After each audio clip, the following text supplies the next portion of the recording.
In 1982, the South African Defense Forces crossed the border into neighboring Lesotho, into its capital, Maseru, and killed 42 people.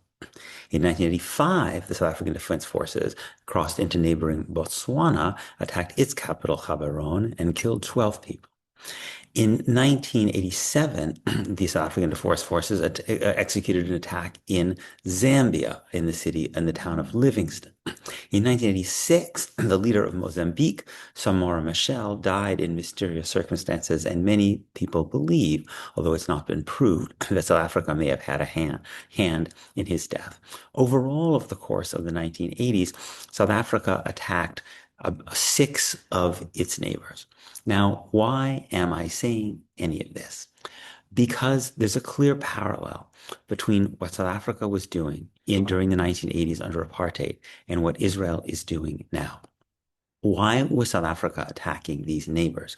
Because the South African government would not face at that point the fact that its fundamental problem was its system of oppression over people, over its own people, over people who lived within the borders of South Africa, because that would have meant confronting a system of apartheid. And because the South African white supremacist government was not willing to do that, it came up with an elaborate argument which suggested that the real security threat to South Africa was external, by African governments that were connected to communism in some way and that were harboring the people in the African National Congress or other Black South Africans who were fighting against the regime, right? So their argument was the Black South Africans, the ANC, Nelson Mandela, these guys, they're not the root of the problem. They're just proxies, right? Proxies, a word you hear a lot these days, right? They're just proxies of Zambia, of the Soviet Union, of Tanzania, right? Of these leftist African regimes. And if we can basically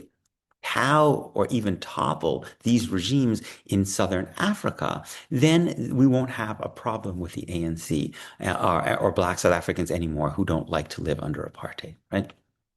This is basically the logic that governs the way Israel is behaving now and has been behaving for many years. People like to say that Netanyahu has always been obsessed with Iran. That's actually incorrect. Netanyahu has not always been obsessed with Iran. He's always been obsessed with the idea that there's some external actor that controls the Palestinians, and that if you destroy that external actor, then the Palestinians won't be a problem anymore because the Palestinians aren't actually independent forces, right?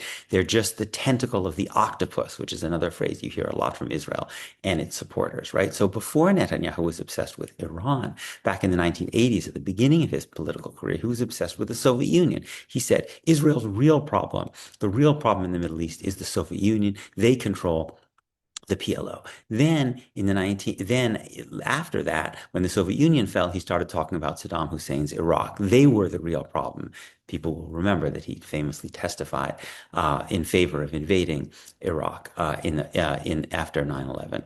And then as Iraq was decimated by the United States and Iran grew more powerful, Benjamin Netanyahu has since then, and a lot of other Israeli leaders have been saying that Israel's real problem is Iran. Um, and also Hezbollah, right? And that if Iran weren't there and Hezbollah weren't there, then the Palestinians wouldn't really be such a problem for Israel. And if Iran and Hezbollah were to be destroyed, trust me, Benjamin Netanyahu and people like him would find yet another external actor who they would say is the real problem, who is controlling the Palestinians. In fact, Naftali Bennett, who might be Israel's prime minister after Netanyahu and who thinks very similarly to Netanyahu, has said explicitly that after Iran, the big problem is going to be Turkey.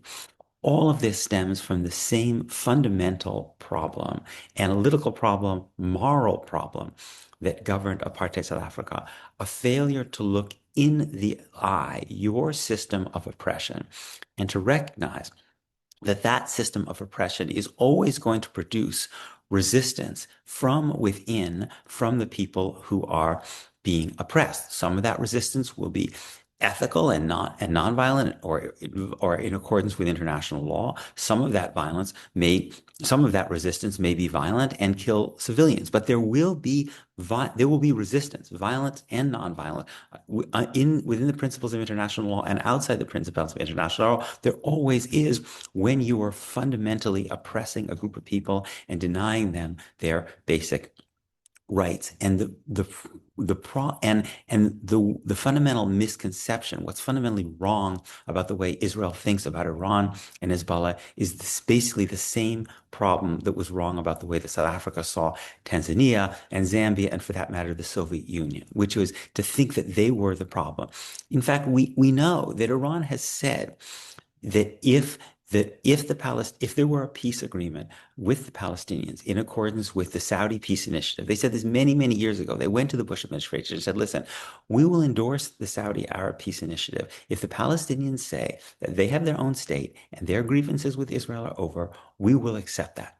Hezbollah has also repeatedly said, they said it after October 7th. They said, Nasrallah, the former head of Hezbollah, said, on that day, when the shooting stops in Gaza, we will stop the shooting in the south, meaning in the south of Lebanon. That's not to say that Hezbollah doesn't have its own grievances with Israel. Again, it was formed in resistance to Israel's invasion of Lebanon in the 1980s. It's not to say that Iran is not a regional competitor with Israel in various ways. But the fundamental source of the conflict, the single biggest fundamental source of the conflict between Iran and Hezbollah on one hand and Israel, is that they are supporting the Palestinians. They do it for ideological reasons. They do it for theological reasons. They also just do it for purely pragmatic political reasons, because it's a way of gaining prestige in the Middle East, because the Palestinian cause is popular. This was the same reason that governments in various points, in Mozambique, in Zambia, in Tanzania, even the Soviet Union itself, were supporting Black South Africans. And South Africa only stopped having this problem with Tanzania, with Zambia, with Mozambique, once it actually faced the root of the problem, which is the suppression of Black South Africans. And because Israel has not been willing to do that, and because the United States, certainly under Donald Trump, is not willing to do that, we end up having Israel and the United States end up waging these unbelievably destructive, criminal, illegal wars, right? Which kill and destroy so many people's lives, right? And also fundamentally just simply don't work, will not work on their own terms. Because unless you deal with the root of the problem, the Palestinians, there will always be some external actor that is willing to come to to support the Palestinians in some form. And the only way ultimately to come to terms with those external actors is to come to terms with the Palestinians themselves. And that's why, even though the Palestinians and their tremendous suffering and plight in the wake of the genocide in Gaza, while it's not on the front page, it is the core thing one has to understand about why these terrible wars are happening in Iran and Lebanon. And they will keep happening in some form or another unless Israel and the United States, as Israel's patron, face the fundamental root of the problem.